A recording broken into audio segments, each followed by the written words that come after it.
Bismillah. Assalomu alaykum. Va alaykum assalom. Farruh, yaxshimisiz? Rahmat. Tinchlikmi bu so'roqni chaqiryapsiz? Tinchlik. Toshkentdan mehmonlarim kelgan. Atrofdan gazetalar surishtirdim. Juda ham qimmat narx aytishyapti. Shunaqa hozir. Sizda kvartira borida xabarim bor. Shuni kalitini berib tursangiz, 1-2 hafta mehmon qilib kuzatib borsam. Ha, gap yo'q hozir. Bu kvartira kaliti. Siz bemalol ishni bitiravering. Yana qanaqa xizmat bo'lsa, o'zimga chiqavering. Aka, rahmat. Mayli, ozgina shoshtirdim. Gap yo'q, gaplashamiz. Sog' bo'ling aka. Farhod, yaxshimisan o'rtoq? Yaxshi, rahmat. O'zing tinchmisan? Kel o'tir, biron aytib o'raymi? O'rtoq, ozgina ishlarim shoshilinchida. Xullas, yoningga muhim ish bilan keldim. Nima gap, tinchlik? Agar iloji bo'lsa, o'rtoq mashinani kalitini berib turgin, o'rtoqlar bilan dam olishga chiqib ketyapti o'dik. Mayli. Faqat ehtiyot bo'l, xo'p? Rahmat, o'rtoq. Xabarlashamiz, kelaman yana. Assalomu alaykum. Farhod aka, yaxshimisiz? Yaxshi, rahmat. Nima gap aka, tinchlik?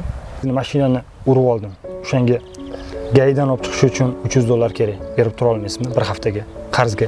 Aka, menga kvartira berib yaxshilik qiluvdingiz. Shu pulni hisobini olishingizni bilmagandim aka. Yo'q, Farruh, noto'g'ri tushundingiz. Qarzga deyapman. Bir haftadan keyin albatta qaytaraman. Aka, bilasiz, Toshkentdan oddiy odamlar kelmagan meni oldimga. Mehmon qildim, rasxod qildim. Hozir meni sizga pul beradigan darajada pulim yo'q. Uzr, sizni tushundim, Farruh. Uzr. Sog' bo'ling aka.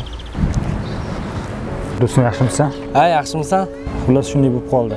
Srochni 200 kerak. Mashinamni olib chiqib olay, xudo xolasa qaytaraman. Farhod, ishonasanmi? Bugun $200 kvartiraga arendaga berganman. Kamiga o'g'limga velosiped olishim kerak. Uni ham ola olmayapman. To'g'ri tushungan, menda yo'q edi. Mayli. Vaqtida bizdan nima so'rab kelsa ham biz yo'q demadik. Lekin bizni boshimizga ozgina mushkul tushganida kim ekanliklarini bildirib qo'yishdi. Sizlarda ham shunaqami?